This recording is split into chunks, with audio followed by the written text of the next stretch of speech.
Ladies and gentlemen, please welcome Brian Cartwright with the Final Mile Corporation. Thank you, everybody. We're here today to discuss a couple of topics that I think apply to everyone in this audience, both present here and online.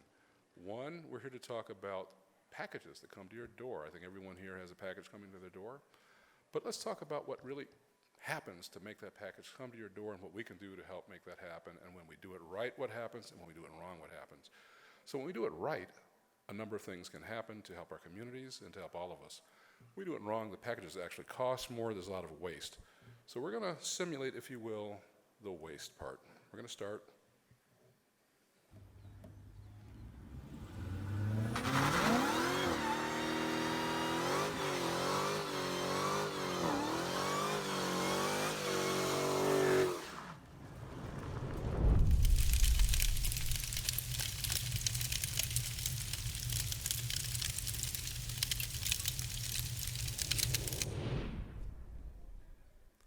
Now, what did that have to do with waste? Well, actually, the car was just something I wanted to do because I was one of those guys. Back in the 70s, we were car people actually racing cars from Detroit. I'm originally from Detroit, even though our company's from Atlanta. We're coming back to Detroit, Michigan. We'll talk about that very soon. But you know what? We also burned some money there. What are we talking about? We're actually burning money at a rate that if you actually saw it graphically, you'd want to actually do everything you could to try to reverse that trend. So, at the end of the day, we're here to help reduce waste. So we've talked about racing, like racing cars out on that track. We're racing fast cars. There's also another race, and we call it the waste race. We're wasting significant dollars, not properly maintaining the vehicles that come to your door, and not properly retraining and retaining the people that deliver those packages. Package delivery is simple. People in trucks delivering packages. What could go wrong? Well, brace yourself. We're going to do a little bit more. But first, I'm going to introduce a key person for the community here, an economic development hero across our country. And he's going to sort of sensitize you to our ultimate mission, which is capturing that waste on the one side and using it to help develop our communities on the other side. With no further ado, we're going to cue up Roderick Miller. My name is Rod Miller. I've been doing economic development for about 20 years. I've had the task and the fun, the privilege of being able to work in some of the most challenging economies around the United States and work with these economies around how to recover their economies, how to help them grow. Some of the things that I've been able to do is work with as the lead of the New Orleans Business Alliance following Hurricane Katrina as the founding president. Then I worked in Detroit with the Detroit Economic Growth Corporation for several years, leading large-scale industrial development, commercial development, and other programs and small business programs in the city of Detroit. And then currently I am with the Invest Puerto Rico as the founding president, leading the recovery of Puerto Rico's market following Hurricanes Maria and Irma. One of the reasons why I'm really excited to be here today to talk about Final Mile is because I believe that Final Mile offers a solution that fits exactly where today's economy is. Well, what are you talking about, Rod? What we've seen is that over the last 30 years, everyone has been talking about the fourth economy, this idea that the economy is moving from this age of computers to more ubiquitous information, to this age of AI where information is ubiquitous, where things are tracked constantly in real time, and that there is never a lack of knowing where something is or how it's functioning. That's the world that we're moving to. A lot of the concerns that are emerging from that are, will people be able to have jobs? How is this going to impact the workforce? What does it mean now that basic jobs, 80% of the jobs that are currently in the economy can be filled by computer technology just today? Well, the Final Mile is great because it merges the best of the old world with the opportunities of the new. So the Final Mile Corporation, by providing telematics, real-time solutions to help fleet services deliver the highest quality of product in the quickest time, the most efficient time, in the most effective manner, what it does is that it lowers the barriers to entry of making goods ubiquitous. As one that lives in Puerto Rico, one of the biggest challenges that I have is that when we order things, we never know when it's going to get there or if it's going to get there. And then when there are issues related to maintenance of vehicles and those sorts of things, they present tremendous challenges. Final Mile solves that on a global scale. Why does Final Mile solve that on a global scale? Because it really offers telematics and informatics so that in real times, whether drivers are conscious of the issues or not, the AI knows, and the AI can communicate and provide real solutions so that these vehicles can be serviced, and the Final Mile Corporation can not only make sure that those vehicles are serviced, but provide interim solutions and fleets so that there's as little downtime as possible. Part of what's happened as a result of COVID is people just don't want to interact anymore. They don't want to go into stores. They don't want to have these retail experiences. And part of it is because there's a health concern. And then the other side of it is a question of efficiency. Final Mile Corporation will allow, whether it's Amazon, whether it's the Postal Service, whether it's Walmart, it doesn't really matter the brand. It will allow organizations that need to deliver goods and services to people in real time to be able to do it effectively and efficiently. And it does it in a way that creates wealth, creates opportunities. Of course, we've got some of the biggest disparities that we've ever had between have and have-nots, along racial lines, along lines of whether people live in cities or whether people live in rural areas. And what's great about Final Mile is that it is a driver. It's a driver of a new economy through its integration. What are you talking about, Rod? Well, we're talking about the reality of needing of an infrastructure that's being built around smart cities. The smart city infrastructure is the type of infrastructure that knows more about us than we know about ourselves. And while that creates, a sense of comfort, it also creates a sense of question. And the question is, as this smart infrastructure, how do I, a simple guy, from a rural part of, say, South Carolina, I actually am from a rural part of South Carolina, could participate in this new economy? Well, Final Mile creates opportunities for small businesses to get started up and down the supply chain, up and down the value chain of the logistics infrastructure. Final Mile also creates opportunities for people who have, limited education to actually upskill and not only be small business owners, but also work in a place where they've got security, because we know that this market is growing by leaps and bounds. Again, I'm excited to talk about the Final Mile Corporation, and I'm excited to be here.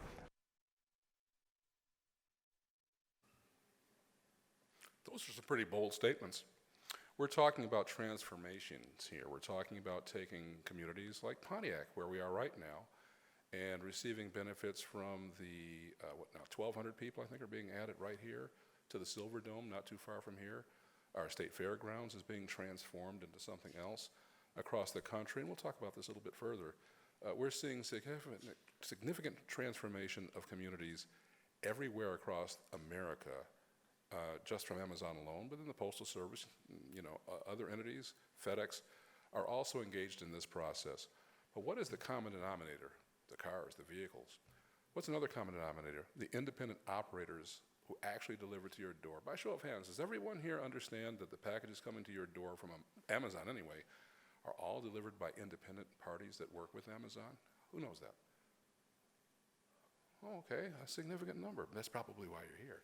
So those folks actually are incredible economic benefactors, potentially, to a community.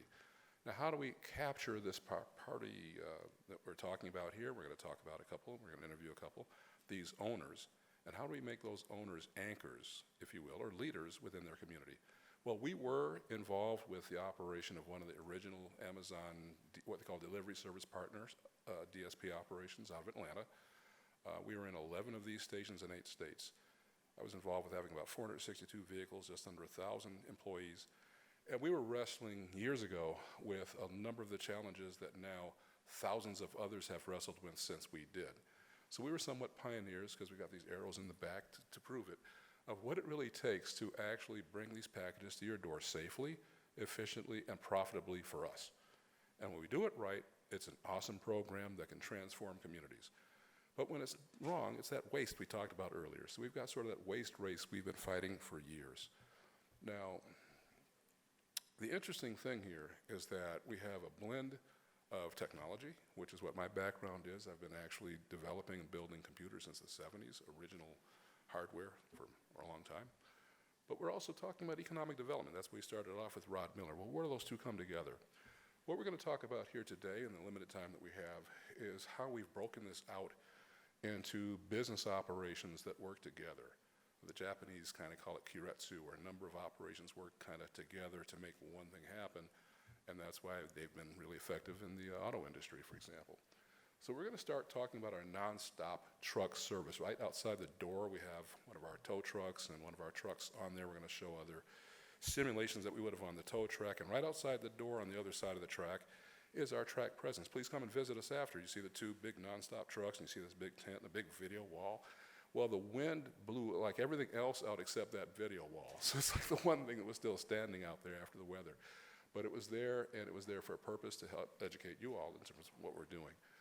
We're going to also talk about OnRamp. Now, that's a technical innovation. RAMP, Remote Automotive Maintenance Platform. What does that mean? Trucks that actually order and schedule their own service. We've heard about self-driving vehicles and all kinds of stuff that I read about in the 60s as science fiction. Yeah, but actually vehicles that schedule their own service have a significant economic impact, and a very relevant economic impact to the owners and to their communities. And when you don't do it that way, you certainly have that loss we were talking about earlier, those burning dollars. So fleet telematics is an important core technology that we are pioneering. Then we have telechain. We're going to speak briefly on this in this meeting, but certainly please feel free to ask us more about that. We have our own hardware, our own telematic devices, and our own platform that could work with the telematic devices that OEMs are baking into their vehicles going forward, like the electric vehicles. But more and more, every vehicle is connected in some way. So there's security risks and threats there, but there are also significant opportunities in package delivery when you actually take the packages and connect what's in the vehicle all the way through identity management to the actual door, ultimate destination where that package is going. So leveraging telematic technology in new ways for package delivery is a very specialized focus. Then as we capture and extract revenue from this process, we're giving it back. We're giving it back to local communities, drivers for driver safety, owners, and community colleges. So that's what we're going to touch on today. But first, we're going to show here are our trucks, the ones you see out there. Our trucks do two things. One, bring service directly from dealers to the Amazon lots or the FedEx lots or the lots where the vehicles are parked, owned by the independent operators. And our trucks do something else. We have the tow trucks, which you've simulated out there. We also rent the vehicles so that when a truck breaks down, which they do daily, one of our trucks comes and takes the packages and delivers the packages, helps them finish the route, right? And so we're going to simulate that on our track out there. We've demonstrated it in a video. We'll show you that as well. But that's what we call nonstop. Amazon runs 7 days a week. They're only off 4 days a year. They're in multiple cycles. Those packages are coming out all the time. And so any disruption in that process is a stop, right? So you make money by not stopping. And if you do stop, there are penalties and expenses and waste. The typical McDonald's owner actually takes home about $150,000 a year, according to Fox News. $150,000. They queued him up. But this is, let me announce him here. This is Mr. Joe Brooks, who is an owner of an Amazon DSP operation in Lansing. But he was also the fleet executive for Chrysler, Daimler, Stellantis, until just a year ago, responsible worldwide for about 200,000 units of these vans sold worldwide. And he did the 18,000 unit deal with Amazon, so those vans you see were actually Mr. Brooks. So Mr. Brooks left Stellantis, FCA at the time, and then became an operator. So that's a unique skill set. He's uniquely qualified to make the statements that you're going to see him make. So now let's cue up Mr. Brooks.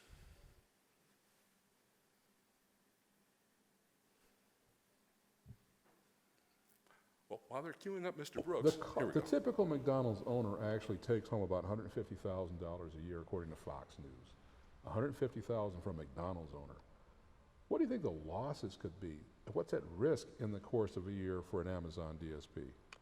Honestly, the potential loss is the upwards of the actual cost of the vehicle, right? So if you were to not do oil changes, for instance, total the vehicle because of the engine, that's on you as the DSP owner because you didn't prevent or you didn't do preventative maintenance.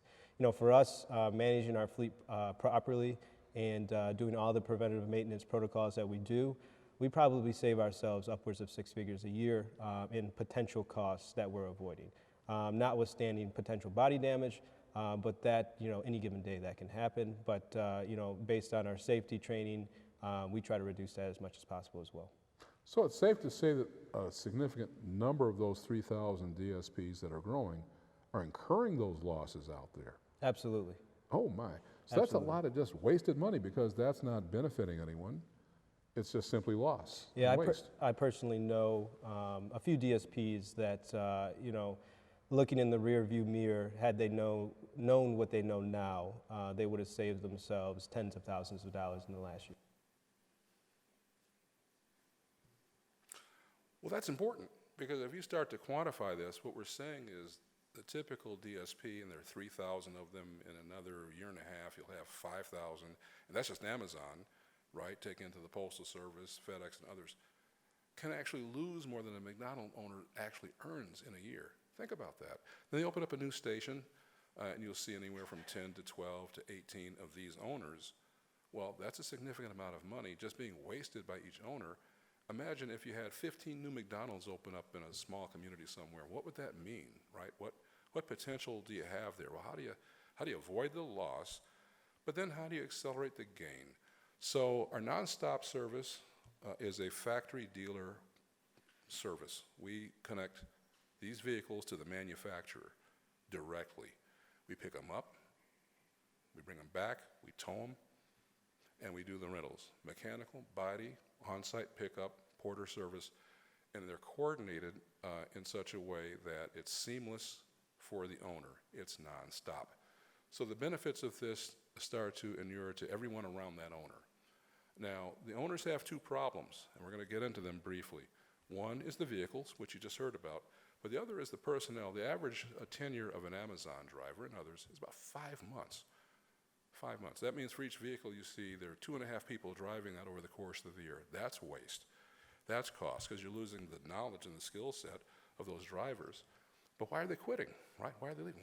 Isn't this such a good opportunity? It really is a good opportunity when done correctly. But Amazon, as great as they are, they're not the actual logistics business, really, not in terms of actually driving the vehicle. That's been left to owners like that. So at the end of the day, we have to help them prevent these problems because an ounce of prevention is worth a ton of cure. So as we move forward in this presentation, we're going to get a little bit further into what we actually do. So here's a simulation of a vehicle broken down. Outside our building, we bring one of our vehicles, which is right outside. We transfer the packages and bring them on their way, nonstop. When that doesn't happen, the owner is paying significant penalties for not delivering the packages. And I think everyone here has had packages not come or not come in a timely way, right? Everybody's had that happen. And our last Christmas, we didn't get our Christmas till I think it was Valentine's Day. I got my Christmas gifts. It was real. And this isn't just, the Amazon delivery service providers. They're about up to half. UPS, the Postal Service, other entities deliver for Amazon as well. But then there's more than Amazon, and there's more than the Postal Service and FedEx. There's what we call third-party logistics carriers. Many of us are familiar with or have relatives working in this economy where they're delivering packages in what we call the gig economy. They're doing it on their own. They're using their own vehicles and things like that. It's highly inefficient, also highly wasteful, and also fairly unsafe because these are not professional trained drivers. So as we move forward in this process, I'm glad to be here and glad to be involved in what we're doing here in Detroit. Of course, I'm a Detroiter. I was raised in Detroit. I was born in California when my dad was at UCLA, and then the Ford family got him to come to Detroit and play for the Detroit Lions. And after his career there, he got into the automotive business and started having some dealerships there in Detroit. So I've been around cars all my life and working at the Ford store in Oak Park, Michigan, and being a part of the largest African-American business in this country at one point. So I'm very, very tied into Detroit, very, very tied into the automobile manufacturing industry and dealer service industry. So I thought it was just a great partnership for me to get involved. we want to talk about, just real briefly in the remaining time we have, what impact it has to what we call fixed operations, the actual dealership service department. What, uh, how much does that contribute to the overall bottom line profitability of the dealership? And what impact could it make for us to have the vans, in our case, brought into and out on time, already diagnosed, the parts, everything set up, so that the dealership doesn't have to spend more time actually getting a van back out and on its route? Well, the service center of a dealership is the heartbeat. I've always said that. And, we've always looked at our service absorption rate. And we wanted to make sure that our service growth covered the fixed operations of the store. And if you're able to do that, you are setting yourself on a path to be profitable. So, and then not having to worry about the logistics and getting involved in fixing or repairing a vehicle or changing the tires, doing the brakes, having on-site service makes it so much better. And I think that it's just a real plan for success. So it's important to understand, we described who the delivery service partner is, these independent third-party logistics carriers. Now we're talking about the dealers. That was Mike Farr, son of Mel Farr. Anybody here remember Mel Farr, the superstar? Yeah, they were the #1 African-American company in the country, 600 million back in 1995, 14 dealerships, and this young man was born into it, also a professional athlete, ended up with the Lions, and is another one of our board members. So with this deep understanding of the contribution of the service department, we call it fixed operations. In some cases, that's 80% of the profitability of a dealer. So we're talking about the DSPs over here. We're talking about the dealers as well. If you take a community, there's a dealer, right? There's multiple dealers. Well, how are those dealers actually connected in the process, right? Well, there are two parts that are really crucial to understand, and we're going to kind of move forward here into this. Number one, the organization of a dealer service department was not built around 600 vehicles on a parking lot that weren't there 6 weeks earlier, right? I mean, these things pop up rapidly. How many of you have actually seen these operations in your neighborhood? Anyone here seen how many? All of a sudden you see all these vans rolling down the street, and like 8 months earlier, the building wasn't even there.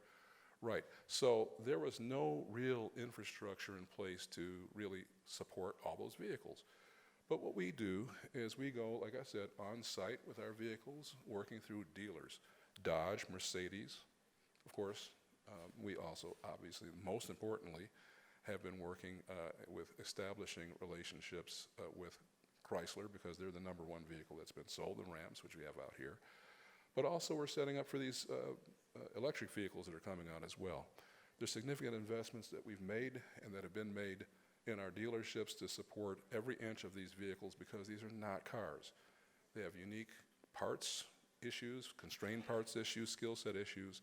So the care and feeding of these vans on scale is something that the dealerships weren't simply given time to prepare for, right? So it's, the Kiretsu effect we talked about. We're organizing what we call an indirect supply chain for that DSP, but instead of this big company, Amazon, it's really a whole lot of little folks that aren't automotive. Like I said, this gentleman that we showed you earlier was a fleet executive for Stellantis and struggling with it. Most of these other folks were restaurateurs or accountants or people that, had good credit, so now they're in Amazon doing this stuff. But the skill sets aren't there for fleet management. So that's why we have initiated OnRamp, Remote Automotive Maintenance Platform. That's a mouthful, but what it says is, let's just assume responsibility for the maintenance of those vehicles, cradle to grave, right from inception, right from you take the wrapper off a new one, or when we process a multi-point inspection for your used ones, we take it cradle to grave, and that's it. Your drivers, your managers, your owners don't have to do anything but let us take care of it. Now, why is that important? Because we can actually lower their overall cost of operation, right?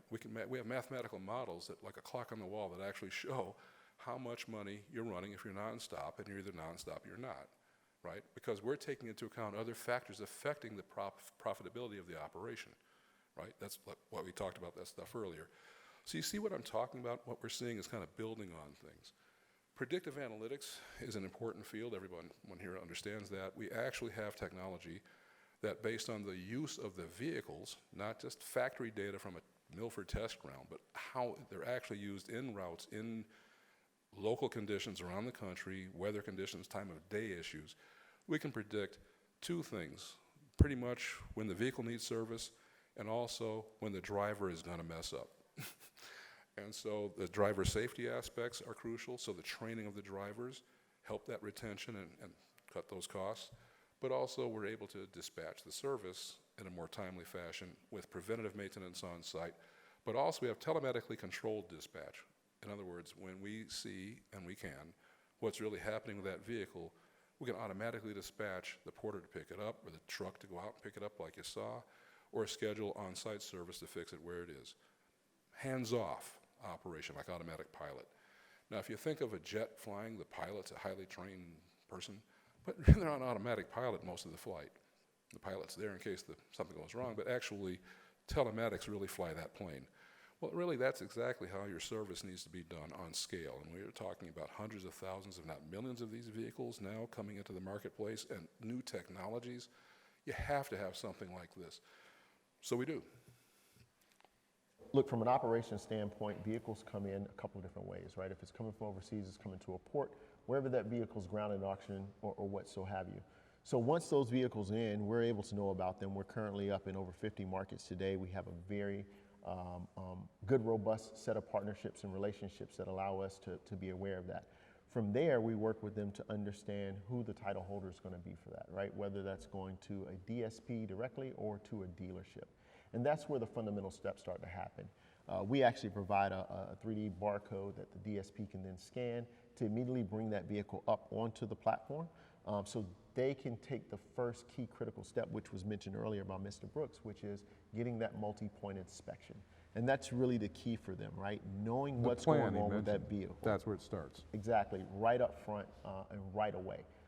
Without that, they're flying blind when they take possession of these vehicles, especially if they're not brand new. So that's key. From there, once that vehicle is up, we then look at a couple of different scenarios, which you alluded to, right? A lot of the OEMs are doing a great job today putting in and installing telematics right in those vehicles. And we work with those OEMs to ensure the consent process happens effectively and efficiently so we can get that DSP up and running based on that OEM telematics.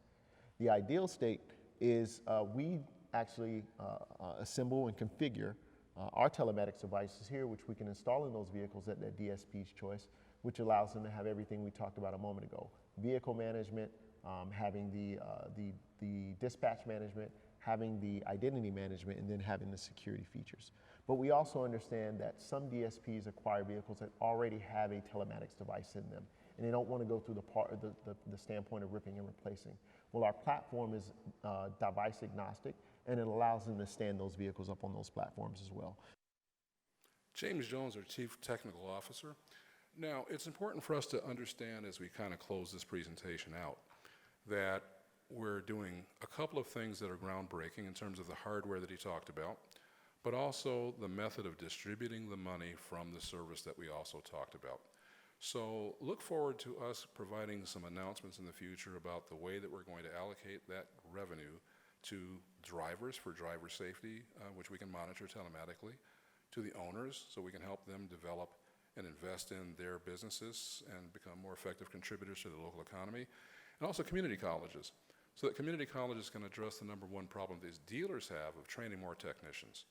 So if you look at attrition in terms of drivers, we can help with that by helping people learn to be a driver, sign on for a year-long program so they can ultimately become owners, if not managers or team leaders in this method, and make more money and have a more stable career.